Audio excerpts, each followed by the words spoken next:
여러분 만나서 반갑습니다. 우리 한국감리교 안에 1,500여 명 이상의 우리 MDB 동문들이 전국 각지에서 주님의 몸된 교회를 섬기고 있습니다. 교회가 크든 작든 그리고 담임 목회를 하든 기관 목회를 하든 우리 MDB 동문들은 늘 여러분을 위해서 기억하고 기도하고 모교의 발전을 위해서 힘을 모으고 있습니다. 이번 이렇게 장학금을 전달할 수 있는 기회를 주신 하나님께 감사드리고 또 이 학교를 훌륭하게 이끌어 오시는 총장님 이하 교수님들과 또 직원들 또 학생 여러분들 후배들에게 진심으로 하나님의 은총이 함께 하시기를 빕니다. 우리는 예배를 한두 번 드리는 게 아니지요. 매일 새벽 예배, 가정 예배, 그리고 수요 저녁 예배, 이런 채플 뿐만 아니라 또 주일에 모여서 예배를 드리기도 합니다. 저는 목회를 하면서 가끔 이런 생각을 할 때가 있습니다. 와, 예배가 너무 많다. 그리고 예배 때마다 빠지지 않는 것이 있는데 주된 것으로 설교가 빠지지 않습니다. 와, 설교가 너무 많다. 설교 홍수 그리고 설교의 풍년이 들은 시절을 우리가 살고 있구나, 이런 생각할 때가 많습니다. 그런데 그때마다 우리가 수없이 하나님의 말씀을 들었는데 정말 그 말씀이 우리 안에 들어온 우리의 영혼을 사로잡고 우리의 성품을 움켜쥐고 우리의 인생을 바꿔놓은 그런 말씀이 몇 번 있었습니까? 저는 오늘 여러분과 함께 길지 않은 짧은 시간 더 깊은 사랑으로의 초대라는 주제를 가지고 짧게 말씀을 나눌 터인데, 오늘 제가 여러분과 나누고 전하는 이 말씀이 여러분 마음속에 평생 여러분의 영혼을 붙들고 가는 귀한 말씀이 되기를 바라는 간절한 바람으로 여러분에게 말씀을 드립니다. 구약 성경에 보면은 시편이 있습니다. 시편은 150편입니다. 그리고 시편 150편의 맨 앞편에 1편과 2편이 들어있습니다. 1편과 2편은 저자가 나와 있지 않습니다. 그러나 이스라엘 사람들도 그렇고 우리 초대 교부들도 이것은 다윗이 지은 시다, 그렇게 인정하고 읽었습니다.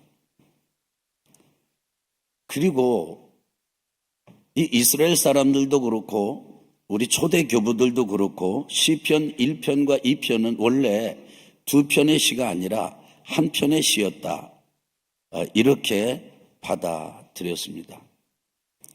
그렇게 받아들인 이유 중에 시편 1편의 1절 첫 번 구절과 시편 2편의 마지막 구절 2편 12절의 말씀이 같기 때문입니다. 한번 참고로 시편 1편 1절을 읽겠습니다. 복 있는 사람은 악인들의 꾀를 따르지 아니하며 죄인들의 길에 서지 아니하며 오만한 자들의 자리에 앉지 아니하고. 복 있는 사람은 어떻다는 겁니까? 악인들의 꾀를 따라 걷지 않습니다. 그리고 죄인들의 길에 서지 않습니다. 오만한 자들의 자리에 어울려 앉지 않습니다. Walk, stand, sit. 이것은 전부 길에서 일어나는 일입니다. 여러분 아십니까? 인생은 길에서 결판이 납니다.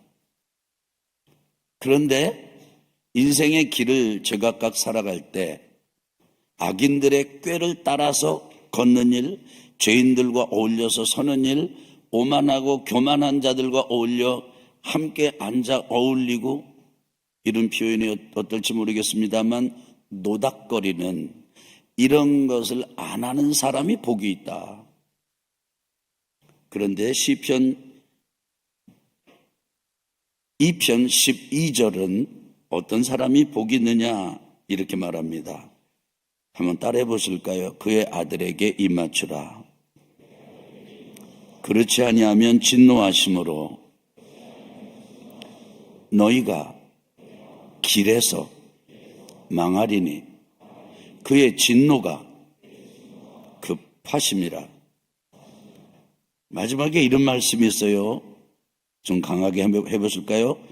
여호와께 피하는 모든 사람은 다 복이 있도다. 시편 1편 1절은 누가 복이 있다고 말하느냐 하면 악인들의 꾀를 따라 걷지 않는 사람, 죄인들의 길에 서지 않는 사람, 오만한 자의 자리에 앉지 않는 사람, 이런 사람들이 복이 있는데, 그런데 시편 2편 12절 마지막 구절은 여호와께 피하는 모든 사람은 다 복이 있도다. 몇 가지가 강조되는지 아십니까? 하나님께 피하는, 하나님께 피하다. 그리고 모든 사람 다 복이 있다. 전부 그렇다는 거예요. 일부만 그런 게 아니라 하나님께 피하는 사람, 그 사람은 복이 있다. 그런데 시편 1편 2절은 부정적인 이거 안 하는 사람, 이거 안 하는 사람, 이거 안 하는 사람이 복이 있다 하면서 딱 유일하게 한 가지 이것 하면 복이 있다 결론을 내린 적이 있거든요. 시편 1편 2절 한 번 더 읽겠습니다. 오직 여호와의 율법을 즐거워하여 그의 율법을 주야로 묵상하는도다. 묵상하는 사람, 하나님의 말씀을 묵상하는 사람, 여호와의 율법을 즐거워하고 하나님의 말씀을 묵상하는 사람에게 복이 있다는 거예요. 세 가지 안 하고 한 가지 하는 사람에게 복이 있다는 겁니다. 그런데 시편 2편은 여호와의 율법을 묵상한다 라고 하는 표현을 뭐라고 바꾸느냐 하면 하나님께 피한다 이렇게 바꾸고 있습니다. 시편 1편과 2편이 첫 소절과 마지막 구절이 의미가 같아서 한 편이기도 한데, 하나님의 말씀을 묵상하는 복 있는 사람의 의미에 대해서는 이 1편에서보다 2편에서는 더 확대하고 그리고 구체적으로 적용해 가고 있습니다. 여호와께 피한다는 의미가 무엇인가? 같은 절에 이렇게 말씀합니다. 저는 이 구절을 강조하고 싶은데요. 그의 아들에게 입 맞추라. 그런데 입을 맞추는 것, 그의 아들에게 11절엔 여호와를 경외함으로 섬기고 떨며 즐거워할지어다. 하나님을 경외함으로 하나님을 섬기고 떨며 즐거워한다. 여러분, 즐거움과 떠는 것 잘 안 어울리지 않아요? 그런데 경외하는 것, 섬기고 떠는 것, 즐거움, 이것은 함께 가는 것입니다. 이게 하나님을 예배하고 섬기고 하나님과 사는 사람들의 특징 중에 특징이에요. 그런데 이렇게 경외하고 섬기고 떨며 즐거워할지어다 라고 하는 이 말을, 복잡한 말들을 하나로 딱 합치는 것은 이것입니다. 따라합시다. 입 맞추라. 한 번만 더 하실래요? 입 맞추라. 누구에게요? 그의 아들에게요. 하나님을 경외하는 것, 하나님을 섬기고 그리고 하나님을 섬기면서 trembling, 떨고 동시에 즐거워하고 눈물을 흘리면서 기쁨의 표정을 가지고 있는 이런 신비가 하나님과 함께하는 신비인데요. 이 시편 1편과 2편을 쓴 다윗은 더 나아갑니다. 더 전진합니다. 더 들어갑니다. 그게 뭐냐면 그의 아들, 하나님의 아들에게 입 맞추는 단계까지 가라. 그래서 하나님의 말씀을 즐거워하고 그 율법, 그 하나님의 말씀을 주야로 묵상하는 것은 하나님께 피하는 것이요. 하나님께 피한다는 말은 하나님 그리고 그의 아들에게 입 맞추는 것과 같은 깊숙한 친밀함을 가지라 그런 뜻입니다. 우리 주님, 우리 하나님과 깊은 친밀함을 갖는다는 의미는 무엇입니까? 저는 5가지로 여러분에게 말씀을 드리고자 합니다. 첫째는 하나님과 함께 있는 것입니다. 누구와 함께 있다고요? 하나님과 함께 있는 것입니다. 어린아이가 무엇인가 열심히 하고 있었습니다. 너무 그 어린아이가 이뻐가지고 기자가 그 어린아이에게 물었어요. 너는 사랑이 뭐라고 생각하니? 대답을 기대한 게 아니에요. 그냥 물은 거예요. 그런데 어린아이가 어른 기자를 빤히 앉아서 뭐 하다가 올려다 쳐다보면서 이렇게 대답했습니다. Love is time. 사랑은 시간입니다. 기자가 깜짝 놀랐어요. 뭐라고? 너는 왜 사랑이 시간이라고 생각하지? 우리 아빠가요, 저를 좋아하고 사랑할 때는 저와 함께 시간을 보내거든요. 저는 이것을 역으로 바꿔서 여러분에게 강조합니다. 여러분, 하나님의 말씀을 묵상한다, 기뻐한다.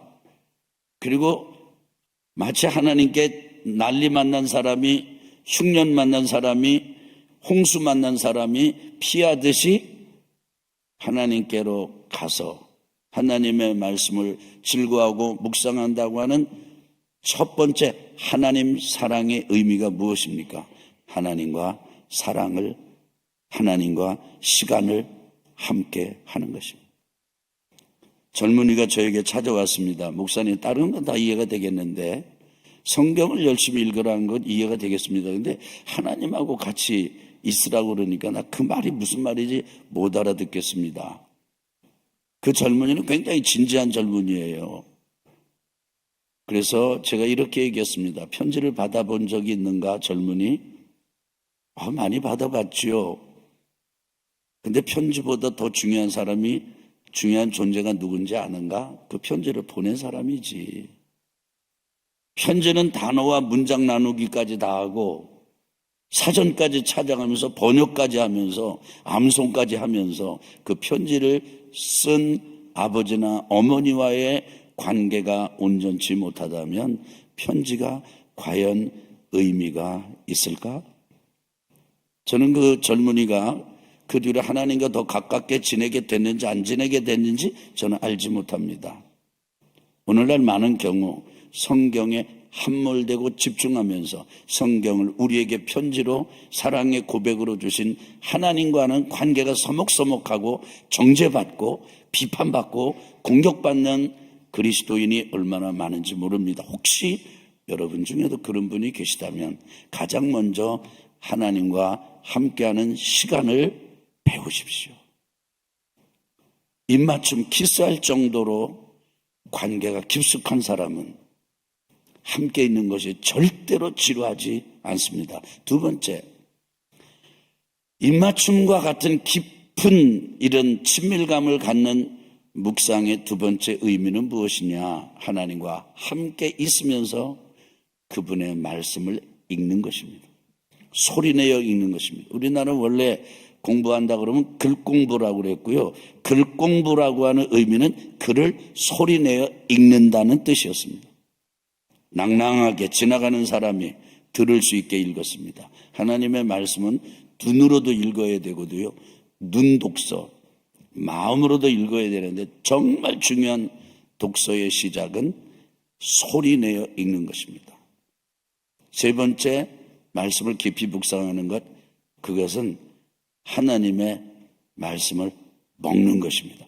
하나님과 함께 하나님의 하신 말씀을 소리내어 읽고 그 말씀을 먹는 거예요. 먹는 거예요. 먹을 때 한꺼번에 왕창 먹으면 큰일 납니다. 조금씩 먹어야 됩니다. 여러분 이런 생각 한번 해보시면 어떻겠습니까? 여러분 신학교 다니는 내내 시편 1편이나 2편 요 두 편만 내가 깊이 먹겠다. 그리고 3년, 7년 학부까지 대학원까지 뭐 6년 이렇게 지나고 난다면 여러분 한꺼번에 홍수처럼 폭식처럼 성경을 대하는 것보다 훨씬 효과적이라고 저는 확신합니다. 왜냐하면 제가 시편 1편 한 편만 가지고 10년을 살았거든요. 네 번째로 하나님의 말씀을 이렇게 친밀감 있게 읽는다는 의미는 무엇입니까? 네 번째로는 그 하나님의 말씀을 들리기까지 먹는 거예요. 마지막 다섯 번째로는 하나님의 말씀을 기억하는 것입니다. 머리로만이 아니고요. 내 온 중심으로, 성품으로. 그래서 우리가 만지는 이 몸이, 그리고 내가 가지고 있는 이 머리가 세상의 그 어떤 컴퓨터보다도 확실하고 더 성능이 탁월한 우리 머리인데, 이것을 마치 그릇처럼 생각해서 하나님 그 아드님과 함께 입맞춤과 같은 깊은 친밀함, 그런 관계를 추구하면서 하나님과 함께 그 말씀을 소리내어 읽고 그 말씀을 먹듯이, 그리고 그 말씀이 내 속에 음성으로 들리기까지. 그래서 주님 그러시지 않습니까? 귀를 기울여 들으라고, 귀 있는 자는 들으라고. 그런데 그릇 삼아서 그 말씀을 들은 음성을 담아가지고 다닌다면 이전의 삶과 그 이후의 삶은 반드시 어떤 이 BC와 AD처럼 갈라지는 역사가 일어날 것이라고 저는 확신합니다.